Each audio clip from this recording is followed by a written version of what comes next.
Archaeology is often used to document and preserve items from the ancient history.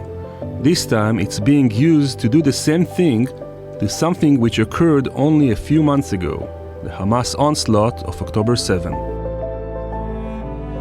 This is a massive project. I think it must be the biggest and most complex project ever undertaken in Israel of this nature. I would say furthermore that it's not just complex in as much as it is very integrated from the technological point of view, but added to that there is this tremendous sense of urgency.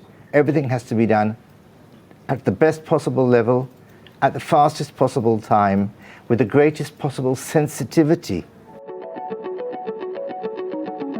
It's a joint project of the Israeli Antiquities Authority, the Ministry of Heritage, and the Tkumah administration, a special body which was established after October 7. The main goal is to document the devastation of the Gaza envelope area.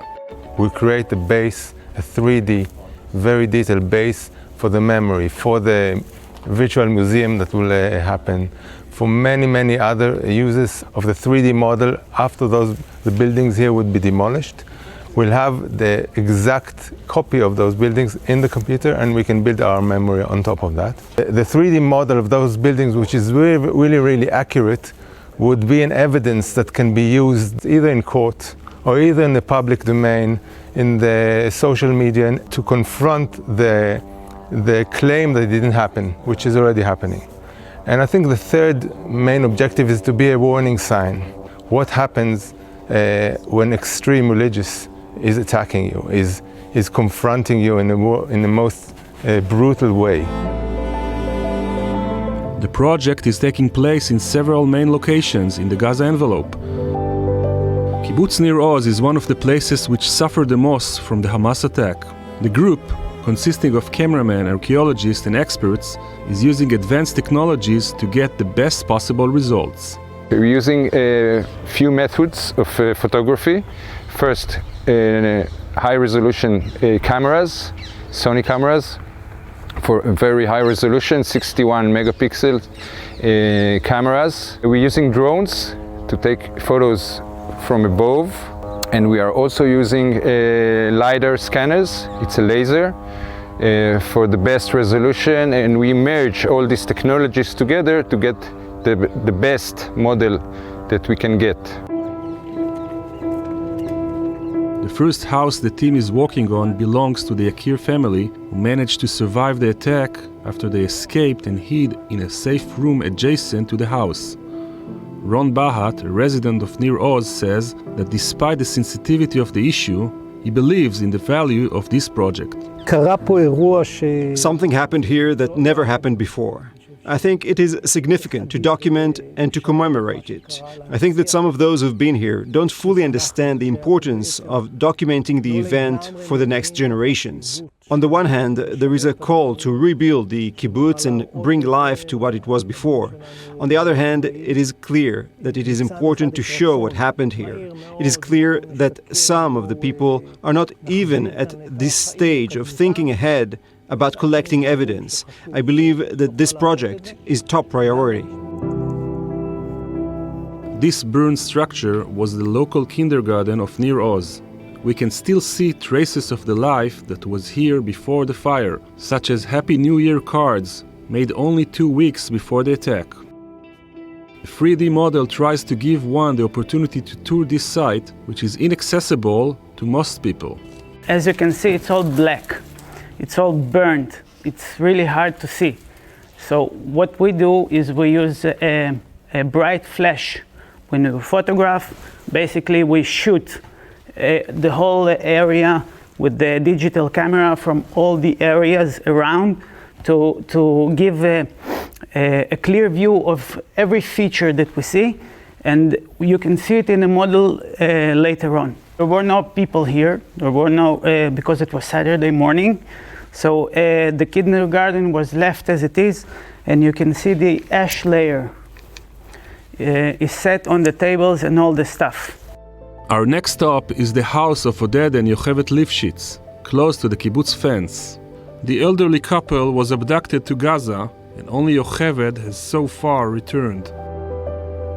Photographer Maya Hadash tells us about her personal interest in this project, which is different from most of her work. It's a very technical work.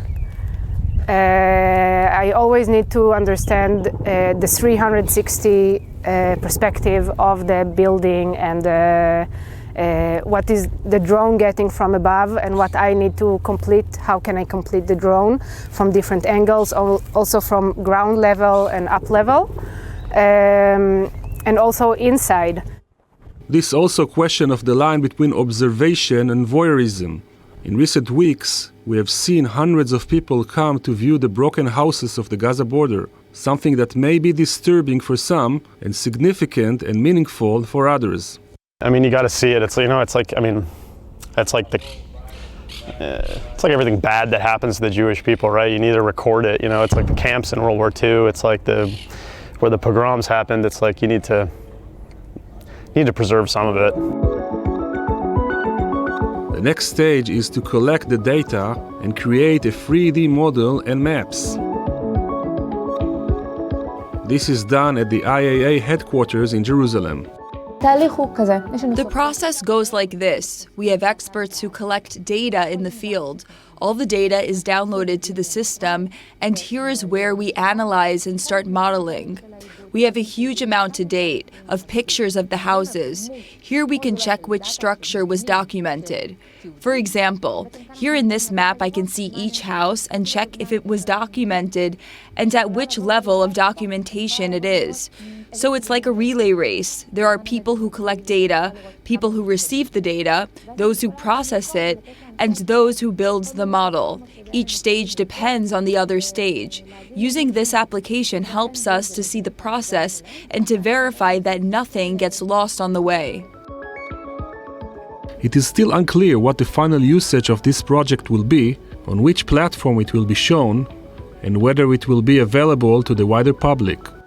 Professor Moshe Kane from the Hadassah Academic College also talks about the ethical and social questions, such as the possibility that people will regard the project as akin to a video game. People who wish to deny will deny. We are living in an age of artificial intelligence, of fake reality, fake news. People who want to say that it's not real, they will say it. We're all familiar with the various 3D games which are created at the highest level of realism, but the same technologies can be used for much more serious and much more important historical documentation. This project may also improve the current process of modeling and documenting historic sites, says project manager David Zell. The building that we have that were attacked have a lot of many small details, so we need to use even higher resolution and better technologies than we use normally in antiquity site to be able to actually create 3D models of all the small details inside the buildings, all the books that were, all the remaining of the bombs that were exploded, all the remains of the building that were actually burned. So we use a much higher resolution than we usually use in antiquity sites for this project. There is no doubt that October 7 was one of the most traumatic events in the history of Israel, and even today the battle for the narrative is going on in social media and the press. The people of this project hope to contribute their part in this long, fierce fight and to keep this moment in history alive for ages.